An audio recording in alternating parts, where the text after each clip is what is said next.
beautiful day out, isn't it? All right, let's get to it.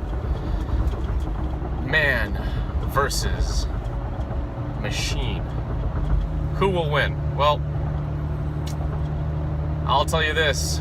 When it comes to man versus machine, when it comes to productivity and production, we know who wins that one by far. And what I mean by machines is like technology, artificial intelligence, assembly lines, so forth and so on. Machines will win each time. They're just too perfect.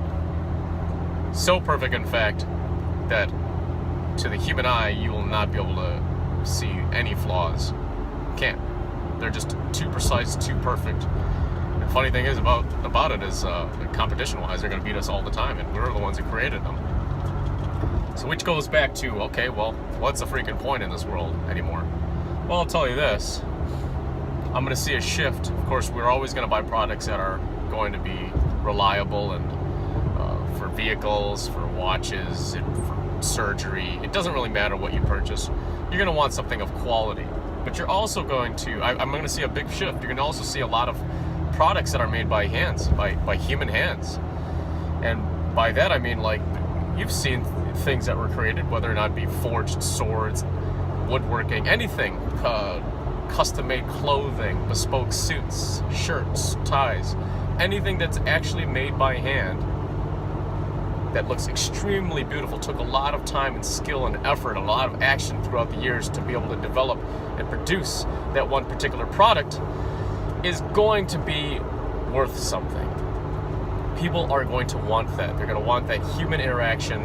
They're going to be able to want that one specific product that was made by humans, for humans. That's an important thing to note, because there's going to be some massive competition and some shifting going around in the next, 5, 10, 15, 20 years. I mean, this driveless, self-driving vehicles are already kind of getting out there. So you're not even going to maybe be even, you might not even need a license at one point or another. So where am I really getting at with this? Well, I'm getting at the individual, because I see this a lot within, being in years teaching, being out in business, just observing people. I love observing people. I love watching life out there. And when it comes to those black holes, that one person, that one particular person who their personal branding, their full name, every time you look at them, they're always negative, they're stomping their feet all over the place. No matter what, they're complaining about something. I mean, they are whiners in life. What does that have to do with anything about man versus machine? Well, let me tell you this. When you're that person, that whiner, that person who can't even manage themselves, or that person who lacks any emotional composure, who can't think because they're so emotional, well, guess what? That shows in the way you dress, that shows in the way you interact with people, that shows on your facial expressions, that will show on the products that you potentially or do make. If you've got a lot of hate in yourself, or if you've got a lot of hate or just anger in general, and you try to create something, well, guess what? It's going to show in the product that you're going to be making. And guess what? When it comes to massive competition in this world, because there's competition, people will buy the best thing that's made out there. Your product is going to suck. But guess who that product is? You, because you suck. Because you're sucking the life out of people by being extremely negative or emotional.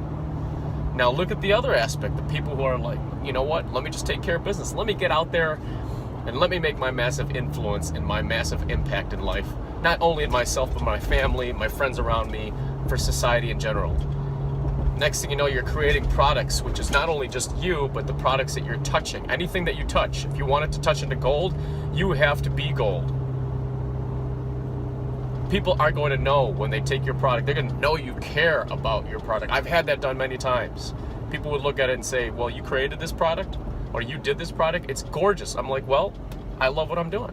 I have a lot of passion. I also put a lot of hard work and effort into it. So if you want your product to be gold, because everybody talks about, whatever I touch is gold. Well, you know what? If your attitude sucks, it literally is like garbage, because people don't want to be around garbage. Well, that's you. That's your product. If you want to be garbage, you want to complain all the time, you don't want to create, You're always like, oh, I'm the victim. Well, you know what? You're garbage. And the products that you create is going to be garbage. That's just reality. That's just how it works, because I've seen it.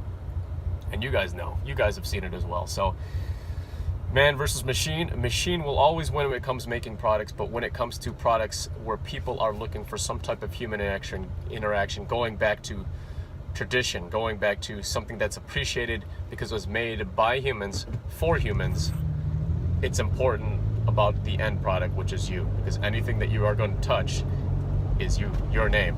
If it's Oliver Carnati, it's that name. If it's some other name, it's your full name, man. That is your marketing, that is your branding, but you are the product. So I'll talk to you guys soon.